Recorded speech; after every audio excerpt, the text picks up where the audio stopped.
Hi guys, welcome back to my channel. This is Sunday vlog. Sunday ಆಫ್ಟರ್ನೂನಿಂದ ವ್ಲಾಗನ್ನು start ಮಾಡ್ತಾ ಇದ್ದೀನಿ.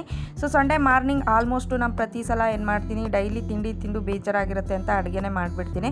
So almost ಪ್ರತಿ ಸಂಡೇ ಕೂಡ ಇಬ್ರಿಗೂ ಕೂಡ ಹರಳೆಣ್ಣೆ ಸ್ನಾನ ಕಂಪಲ್ಸರಿಯಾಗಿ ಮಾಡಿಸ್ತೀನಿ. ಎಲ್ಲೋ ರೇರಾಗಿ ಮಿಸ್ ಆಗುವಂಥದ್ದು ಅಷ್ಟೇ. ಸೊ ಇಬ್ಬರಿಗೂ ಎಣ್ಣೆ ಹಚ್ಚಿ ಹೊರಗಡೆ ಆಟ ಆಡ್ಕೊಳ್ಳಿ ಅಂತ ಬಿಟ್ಟಿದ್ದೆ. ಒಳಗಡೆ ಬಂದು ನೋಡಿದ್ರೆ ಆಟ ಸಾಮಾನು ಯಾವ ಮೂಲೆಯಲ್ಲಿ ನೋಡಿದ್ರು ಬರೀ ಸಂಡೇ ಬಂತು ಅಂತಂದರೆ ಅದೇ ಕ್ಲೀನಿಂಗ್ ಕೆಲಸನೇ ಆಗೋಗ್ಬಿಡುತ್ತೆ.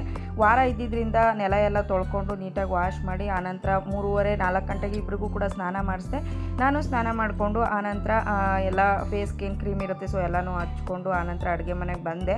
ಸ್ವಲ್ಪ ಉಪ್ಪಿನಕಾಯಿ ಹಾಕಬೇಕಾಗಿತ್ತು. ಹಾಗಾಗಿ ಉಪ್ಪಿನಕಾಯಿಗೆ ಅಂತ ಬೆಳ್ಳುಳ್ಳಿ, ಒಂದು ಇಡೀ ಬ್ಯಾಡಗಿ ಮೆಣಸಿನ್ಕಾಯಿ, ಗುಂಟೂರು ಮೆಣಸಿನ್ಕಾಯಿ, ಅರಶಿನ ಮತ್ತು ಜೀರಿಗೆ ಮತ್ತು ಸಾಸಿವೆ, ಮೆಂತ್ಯ ಏನು ಪುಡಿ ಮಾಡ್ಕೊಂಡಿರ್ತೀವಿ ಅದು 1 ಸ್ಪೂನ್ ಹಾಕ್ಕೊಂಡು ನೀಟಾಗಿ ಗ್ರೈಂಡ್ ಮಾಡ್ಕೋಬೇಕಾಗುತ್ತೆ. ಇಲ್ಲಿ ನೀರು ಹಾಕ್ದಲೇ 2-3 ಸ್ಪೂನ್ ನೀರು ಹಾಕ್ಬಿಟ್ಟು ಮಾತ್ರ ಇಲ್ಲಿ ಗ್ರೈಂಡ್ ಮಾಡ್ಕೋಬೇಕು. ಖಾರ ಗಟ್ಟಿಗೆ ಇರಬೇಕು. ನೆಕ್ಸ್ಟು ಎಳ್ಳಿಕಾಯಿನ ನಾವು ಕಟ್ ಮಾಡಿ 2 ದಿನ ಮುಂಚೆನೇ ಉಪ್ಪು ಹಾಕ್ಬಿಟ್ಟು ನೆನೆ ಹಾಕಿರ್ತೀವಲ್ವ, ಸೊ ಅದಕ್ಕೆ ನಾವೇನು ಮಾಡ್ತೀವಿ, ರುಬ್ಬಿರೋ ಖಾರನ ಹಾಕಬೇಕಾಗುತ್ತೆ. ಆನಂತರ ಒಂದು ಮಿಕ್ಸಿ ಜಾರ್ಗೆ 1-2 ಸ್ಪೂನ್ ಆಗೋಷ್ಟು ನೀರನ್ನು ಹಾಕ್ಕೊಂಡು, ಜಾಸ್ತಿ ಇಲ್ಲಿ ನೀರನ್ನು ಯೂಸ್ ಮಾಡಬಾರ್ದು.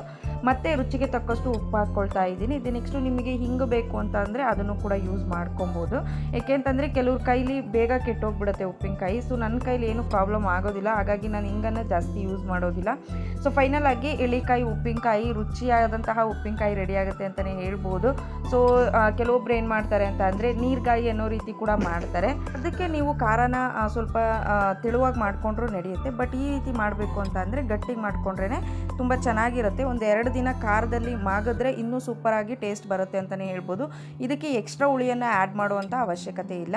ಆನಂತರ ನಮ್ಮ ತೋಷಿತ್ತು ಬೇಜಾರಾಗ್ತಿದೆ, ನನಗೆ ಪಾನಿಪುರಿ ಬೇಲ್ಪುರಿ ಏನಾದರೂ ಮಾಡಿಕೊಡಿ ಅಂತಿದ್ದೆ. ಸೊ ಹಾಗಾಗಿ ಮಾಡೋದಕ್ಕೆ ಅಂತ ಒಂದು ಸ್ವಲ್ಪ ನೀರನ್ನು ಹಾಕಿ, ಒಂದು ಆಲೂಗಡ್ಡೆಯನ್ನು ಕಟ್ ಮಾಡಿ ಹಾಕಿ, ನೆನೆಸಿರೋ ಬಟಾಣಿ ಹಾಕಿ, ಸ್ವಲ್ಪ ಉಪ್ಪನ್ನು ಹಾಕಿ 2 ವಿಷಲ್ ಕೂಗಿಸ್ಕೊಂಡು ಪಕ್ಕಕ್ಕೆ ಎತ್ತಿಟ್ಕೊಂಡೆ. ಆನಂತರ ಒಂದು ಪ್ಯಾನನ್ನು ಇಟ್ಟು ಒಂದು ಅರ್ಧ ಸ್ಪೂನ್ ಅಥವಾ ಒಂದು ಚಿಟಿಕೆ ಎಣ್ಣೆ ಆಗೋಷ್ಟು ಹಾಕ್ಬಿಟ್ಟು ಅದಕ್ಕೆ ಜೀರಿಗೆ, ಹಸಿರುಮೆಣಸಿನ್ಕಾಯಿ, 2 ಲವಂಗ, ಒಂಚೂರು ಚಕ್ಕೆ, 2 ಮೆಣಸು, ಜೊತೆಗೆ ನಾವು ಬೆಳ್ಳುಳ್ಳಿ ಆಗಿರ್ಬೋದು, ಆನಂತರ ಈರುಳ್ಳಿ, ಕಟ್ ಮಾಡ್ಕೊಂಡಿರುವಂಥ ಟೊಮೊಟೊ, ಶುಂಠಿ, ಸೊ ಇದನ್ನೆಲ್ಲ ಹಾಕ್ಕೊಂಡು ನೀಟಾಗಿ ಫ್ರೈ ಮಾಡ್ಕೋಬೇಕಾಗುತ್ತೆ.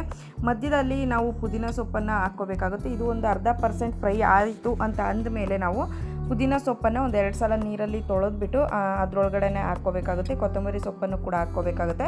ಅಂದರೆ ಮೀಡಿಯಮ್ ಫ್ಲೇಮಲ್ಲೇ ಅದನ್ನು ಮಾಡ್ಕೊಳ್ತಿರಬೇಕು. ಸೊ ಅಷ್ಟರಲ್ಲಿ ನಾನು ಇಲ್ಲಿ ಈರುಳ್ಳಿ ಮತ್ತು ಟೊಮೊಟೊ, ಕ್ಯಾರೆಟು ಎಲ್ಲನೂ ಕೂಡ ಚಿಕ್ಕ ಚಿಕ್ಕದಾಗಿ ಕಟ್ ಮಾಡ್ಕೋಬೇಕಲ್ವ. ಸೊ ಹಾಗಾಗಿ ಕಟ್ ಮಾಡೋದೇನಂತ ಚಾಪರಲ್ಲೇ ಚಾಪ್ ಮಾಡ್ತೀನಿ. ಯಾಕೆಂತಂದರೆ ಮಕ್ಕಳಿಗೆ ಸಪ್ರೇಟಾಗಿ ನಾವು ಕಟ್ ಮಾಡಿದ್ರೆ ಏನಾಗುತ್ತೆ, ಚಿಕ್ಕ ಚಿಕ್ಕದಾಗಿ ಸಿಕ್ಕಿದ್ರು ಕೂಡ ತೆಗ್ದಿಟ್ಬಿಡ್ತಾರೆ.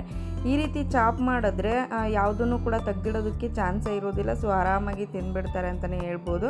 ಸೊ ಟೊಮೊಟೊ, ಈರುಳ್ಳಿ, ಕ್ಯಾರೆಟು ಜೊತೆಗೆ ಕೊತ್ತಂಬರಿ ಸೊಪ್ಪೆಲ್ಲ ಕಟ್ ಮಾಡಿ ಇಟ್ಕೊಂಡೆ. ನೆಕ್ಸ್ಟು ಈರುಳ್ಳಿ, ಟೊಮೊಟೊ ಎಲ್ಲ ಫ್ರೈ ಆಗಿತ್ತು. ಅದನ್ನು 2 ನಿಮಿಷ ತಣ್ಣಗಾಗೋದಕ್ಕೆ ಬಿಟ್ಟು ಒಂದು ಮಿಕ್ಸಿ ಜಾರ್ಗೆ ಹಾಕ್ಕೊಂಡು ಸ್ವಲ್ಪ ನೀರನ್ನು ಹಾಕ್ಕೊಂಡು ನುಣ್ಣಗೆ ನಾವು ಗ್ರೈಂಡ್ ಮಾಡ್ಕೋಬೇಕಾಗುತ್ತೆ.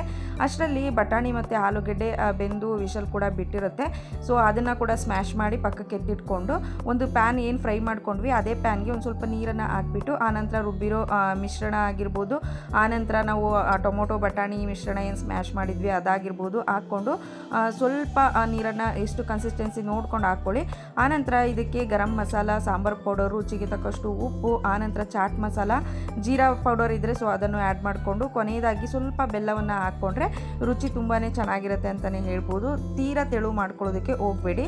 ಆನಂತರ ಒಂದು ಪ್ಲೇಟ್ಗೆ ಪುರಿಯನ್ನು ಹಾಕ್ಕೊಂಡು ಮಸಾಲೆಯನ್ನು ಹಾಕ್ಕೊಂಡು ಅದ್ರ ಮೇಲೆ ಕಟ್ ಮಾಡಿರುವಂಥ ಟೊಮೊಟೊ, ಈರುಳ್ಳಿ, ಕ್ಯಾರೆಟು, ಕೊತ್ತಂಬರಿ ಸೊಪ್ಪು, ಆನಂತರ ಸೇವ್ ಅಥವಾ ಖಾರ ಯಾವುದಾದ್ರೂ ಇರಲಿ ಮನೇಲಿ, ಸೊ ಅದನ್ನು ಯೂಸ್ ಮಾಡಿಕೊಂಡು ತಿಂದು ನೋಡಿ ಒಂದ್ಸಲ. ತುಂಬಾ ಚೆನ್ನಾಗಿರುತ್ತೆ, ಬೇಗನೆ ಮಾಡ್ಕೋಬೋದು, ಏನು ಟೈಮೇ ಜಾಸ್ತಿ ಹಿಡಿಯೋದಿಲ್ಲ. ಚುರುಮುರಿ ಮಾಡ್ತೀವಿ ಅಲ್ವಾ, ಸೊ ಅದಕ್ಕಿಂತ ಒಂದು 5 ನಿಮಿಷ ಎಕ್ಸ್ಟ್ರಾ ಆಗ್ಬೋದು ಅಷ್ಟೇ. ಸೊ ಇಬ್ಬರು ಕೂಡ ಚೆನ್ನಾಗಿದೆ ಅಂತ ತುಂಬ ಖುಷಿ ಪಟ್ಕೊಂಡು ತಿಂದರು. ಏಕೆಂತ ಅಂದರೆ ಮೋಡ ಆಗಿರುತ್ತೆ ಅಲ್ವಾ, ಸೊ ವೆದರ್ಗೆ ಏನೇನೋ ತಿನ್ನಬೇಕು ಅಂತ ಅನ್ನಿಸ್ತಿರುತ್ತೆ ಅವ್ರಿಗೂ. ಸೊ ಹಾಗಾಗಿ ಮಾಡಿಕೊಟ್ಟೆ. ನಂತರ ಮಂಡೇ ಪೂಜೆ ಇರೋದ್ರಿಂದ ವಾರ ಇರುತ್ತೆ ಅಲ್ವಾ, ಸೊ ಹಾಗಾಗಿ ಎಲ್ಲನೂ ಕೂಡ ಕ್ಲೀನ್ ಮಾಡಿ ಪೂಜೆ ಐಟಮ್ ಎಲ್ಲನೂ ಕೂಡ ಕ್ಲೀನ್ ಮಾಡಿ ಇಟ್ಟೆ. ಸೊ ಈ ಒಂದು ವ್ಲಾಗ್ ಇಷ್ಟ ಆಗಿದೆ ಅಂತ ತಿಳ್ಕೊಂಡು, ಇಷ್ಟ ಆಗಿದ್ರೆ ಲೈಕ್ ಮಾಡಿ. ಯಾರೆಲ್ಲ ಇನ್ನೂ ಕೂಡ ಸಬ್ಸ್ಕ್ರೈಬ್ ಮಾಡ್ಕೊಂಡಿಲ್ಲ ಸೊ ಪ್ಲೀಸ್ ಬೇಗ ಬೇಗ ಮಾಡ್ಕೊಳ್ಳಿ. Thank you for watching.